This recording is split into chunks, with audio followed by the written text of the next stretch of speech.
Hi everybody, welcome back to another episode of our Dungeon Boss Hero Spotlight. Today we're going to be doing a quick spotlight and epic review on Lord Zomm. Now that the Halloween event has kind of the dust settled a little bit, I have had a time to go through and update his epic and kind of max that out. Took a little while to do so. I found myself at the mercy of some of those older mats from the normal campaign, so it was kind of a pain. Had to do a little bit of farming to get some of those last ones for epic level 10 and 11 and 12. Each of those required some extra crafting involved. So we're going to take a look at the epic and some of his new traits. I did cover Zomm's traits a little bit in the undead update. I'm just going to enhance those a little bit and revise some of my initial statements on those. So the first few traits we don't care too much about. I did mention that Zomm is a caster, so he does get that mystical, which is going to boost his damage. That's important for how we're going to rune him out. And then we also have the Lord of the Undead, boost health, and chance to disease attackers. But the one we're going to be looking at is this From the Grave. Part of Zomm's epic is Epic From the Grave. Personally, I don't see this as being a huge issue. I looked back at my other video.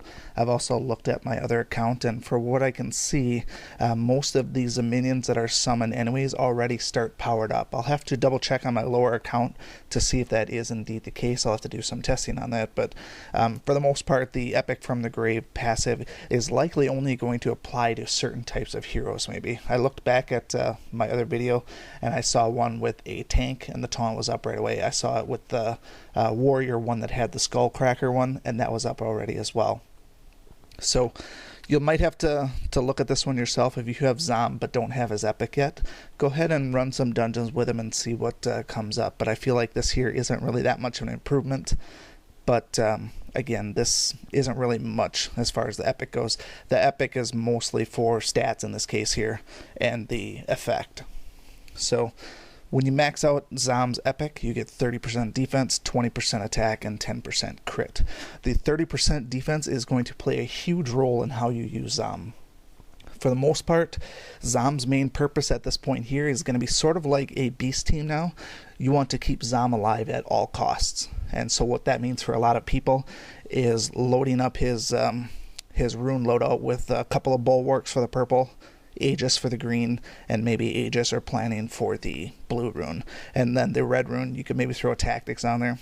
I don't have any of that right now. I'm just using a bunch of junk runes that I had laying around, so nothing in terms of defensive for the most part. But I'm also not running Zomm in PvP right now. That being said, Zomm is incredibly viable in PvP, particularly for attacking. But like I said, I haven't really switched and used him yet. I do need to revise an initial statement that I made last time as far as this From the Grave here. So this summoning the minions, I made it perfectly clear when I first reviewed him that this was going to be for each dead ally. Dead allies actually refers to any of the allies that are no longer with you. So if somebody's feared away, if their corpse is stomped, or if they're actually dead, he will bring back the minions. So the From the Grave trait will be directly tied to his ascension level. At first you'll get 1, then you'll get 2, and then when he's fully ascended you'll get 3. And then the Epic From the Grave apparently will just power up the individual minions themselves if they don't already have a move that starts. So this is the trait we're going to look at now. And another one I did mention in that initial video that I didn't think that the minions would be very powerful. That's sort of untrue as well. Those minions are going to have their stats, if you will, sort of directly tied to Zomm himself. So you can bring in terrible, terrible heroes, and then when they are transformed, they should be similar to what Zomm has himself. So if he's got a very high attack and a good defense as well, your minions should have a pretty high base as well. But there's certainly nothing wrong with putting a little bit of extra skill on there just to increase those. So what I'm going to do is I'm going to do one of my typical benchmarks here. I'm going to pick just a couple of people. We're just going to do a boss mode dungeon and get some guys that are dead for the most part. I think what we'll do... I don't remember which one was good or bad. I'm just going to pick this first one. It doesn't really matter to me right now. Actually, no, that one's locked, so I can't do that one. Let's do normal. So the team that I'm going to pick is obviously Zomm. I'm not going to pick the full undead team because they're just going to survive too easily anyways. I want people that are going to die and turn into Zomminions. So I'm going to pick my weakest people here. We'll pick Sifu. We'll pick Jabberjaw. So Sifu is a healer. Jabber is going to be a warrior, I believe. And then we'll throw a tank in there for good measure as well. And then there's no need to... I'll throw one revive in there. If I die, I die. It's not a huge issue. We're just looking at this from the Zomminion standpoint and not so much about clearing this dungeon. So by itself, we are able to get some... Actually, I'll leave the speed on normal just so we can see it. We'll be able to see kind of how much damage these guys do themselves. Sifu is a healer. If we just do a basic attack, he did 1291. Keep an eye on that. I'm actually going to jot it down. Sifu's 1291. Base attack on Jabber was a crit for 3400, so times 2, that's about 1700. Jabber 1700. And then the Beast Hunter himself, let's not do it on a beast though, because the Zomminion will not have a Beast Hunter trait. 571. But he also has elemental disadvantage. So these guys are going to die, and then ultimately we can do something like that. So let's kill this little guy first. Alright, so here's our tank guy. This was the William. The William did 571 on a elemental disadvantage. We can see that his ability starts powered. That was part of the epic from the grave, but again, I remember this one specifically being already powered with the non-ascended Zomm as well, or the non-epic Zomm. So he did over 4,000. Now I don't care if we're looking at elementally disadvantaged versus not disadvantaged. That tank was easily 10 times more powerful than the William was. So even though he is a tank, his traits or his stats are directly tied to what Zomm's are. That's why he did massive damage there. So we'll get another quick benchmark on Sifu. He did 2300 that time, which was a crit. Jabber is going to do 3000 again, another crit. So we're just getting some benchmarks on these guys here. I expected those guys to die, but I guess if they're not going to get attacked. Yeah, that one did almost 10,000. That's pretty awesome for as a minion. A guy that I thought would be really terrible. Okay, hopefully this kills like Jabber, the other guy. Did not. Alright, Sifu does 1300. That was about what he did before. Jabber did 1700, basically the same as before. That's fine. Let's see if these beasts actually kill those guys. Okay, Jabber's down.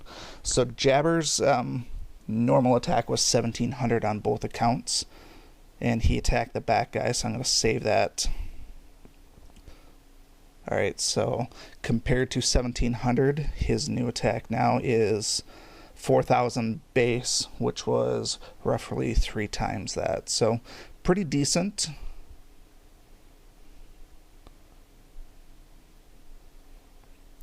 But not quite the increase that we saw from William either. But William also was disadvantaged before as well. Alright. Hopefully these guys can kill off Sifu so we can see the increase there as well.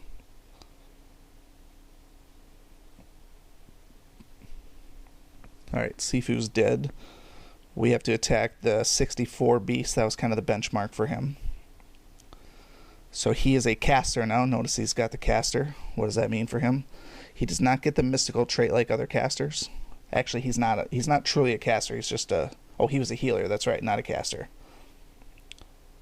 Okay, so now Zomm will kill one with him. Do that. Do that. And now Sifu did 12 to 1300 for his attack. And he did roughly 4,000. Yeah, so again, maybe about 3 times what he did before. So ultimately what we're seeing here is that these guys are much stronger than their counterparts. Regardless of what the runes are, these guys are not going to be they're not going to be based on what runes the individual dead hero actually has, but rather the traits you have on Zomm. So whatever you set up for your stats on Zomm, these guys are going to be definitely related to it. Mine right now is linked up to attack, which is why these guys were attacking so well. But basically, for the most part, you're going to want to use a defensive Zomm, especially for PvP, because as soon as Zomm dies, that's kind of it. Now, there are some neat mechanics you can use, particularly if you're going against a Shade team. I have seen some interesting mechanics that Shade will attack you, kill Zomm, and then ultimately possess Zomm, which is kind of good for you when you're seeing those Shade Solaris teams, because when he possesses Zomm, any of the dead beasts on that team are actually going to turn into Zomminions, and then they lose that beast nature. So it is kind of an interesting mechanic, but I would say for the most part, take Zomm and then find a way to protect him. Usually he's pretty easy to protect against PC defense, because the AI will not necessarily target him right away, and sometimes you can do some things with force taunting just to prevent the enemies from attacking him. Obviously you can't force taunt Shade, which is the big deal breaker, but if you bring Shade along yourself, he'll get that shroud and a little bit of defense as well. So we are going to do a PvP raid with that. The main thing I wanted you to see with this particular epic is that those minions are not related to their individual heroes that they started with, except for the type of abilities that they have. Their base skills are tied directly to Zomm and how good he is. So my Zomm is not very good, comparatively speaking, to what I'm going against in terms of PvP. But they're somewhat formidable. So there's no way I'm beating that guy with my Zomm right now. Just looking for a basic one. So we'll do this one here. We'll do Shade Hopper. This, like I showed the other day, this is the most common meta right now. If I can keep Zomm alive, we should be okay. So I'm going to keep Shade in there for my Shroud. And then we're going to do kind of similar to what we had been doing. We want to do Shade and Hopper.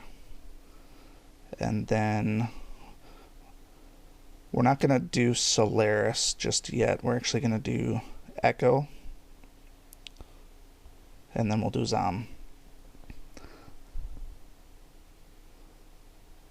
The reason I don't need Solaris is because ultimately, if one of my guys dies and I have Zomm on my team, it's kind of counterproductive. I would have to revive before Zomm gets them, and once Zomm actually does get them, then those guys lose their normal traits anyways, so they become different. So my goal here is to use Shade to kind of give Zomm the Shroud on the first turn. I don't know that I can protect him. In fact, it's probably better if I switch out and put Astra just for a little bit extra defense, because I'm pretty sure that with Zomm being a caster and I have all attack runes on him, he's not going to survive from Grognog and just the basic attack from Solaris, that Firebird. So I don't expect to win this one. I just want to show you some of the basics and how this team ultimately works here. So when you use Zomm, typically what I see people using him on PvP offense is pretty much all Dark team. I don't think there's any real need for that. But yeah, Zomm is going to, unless my Shade kills their Hopper, Zomm's going to die on this turn, unfortunately. My Shade is kind of middle of the road. Doesn't usually kill Hoppers like that. But without, you can see why we would need Solaris now to res him. So unfortunately, this isn't going to demonstrate what I want to demonstrate. But it actually might serve a purpose for what I was trying to explain, though, because their Shade is ultimately going to possess my Zomm, which is going to be an interesting mechanic. So he does the Spirit Link. I'll kill their Grognog. We'll do this here. Shade possesses Zomm, just like I suggested. Their Grognog. Adios. And so now all I have to do is basically weather the storm. If I kill their bird, that's it. So we'll do a little double tap on him. And so now I might win this one anyways. Okay, so that's that. Well, I didn't really get to show you what the mechanic would be, but a lot of times it's pretty neat when they possess Zomm, and then they ultimately kill off their beasts.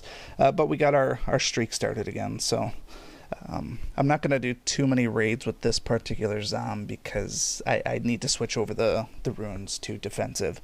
But basically the goal of this, whether or not you want to keep Solaris on there, I think you kind of still have to, because if Zomm dies in that first turn, you're screwed. You need to have him alive, particularly just to bring in those minions, but also to prevent that shade from possessing. So you need to have as much bulwark and defense and planning runes on him as you can in order to truly maximize that particular effect. So I wasn't planning on doing too much with Zomm.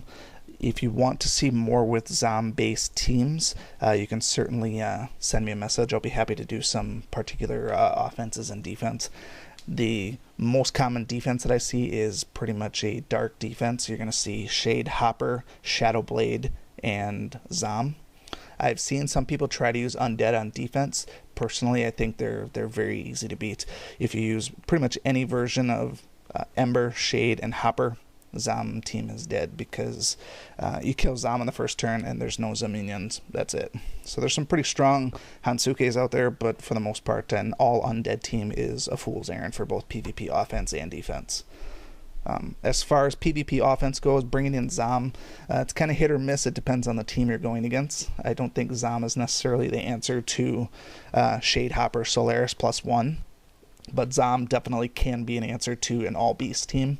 If you're having a hard time beating an all-beast team and you don't have somebody like Solaris or some of the other really strong meta heroes, bring in Zomm and a couple other people, maybe even Emily, to bring Zomm back. If you go full damage reduction on Emily and Zomm plus 2 others can easily outlast a beast team.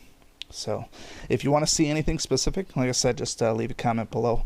Otherwise, we're going to leave you to it at this here. And as always, thanks for watching.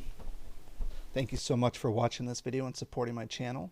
If you like this video, please show your continued support by hitting that like button, and be sure to check out both my YouTube channels for new content all the time. And always remember, peace is a lie, there's only passion. We'll see you next time.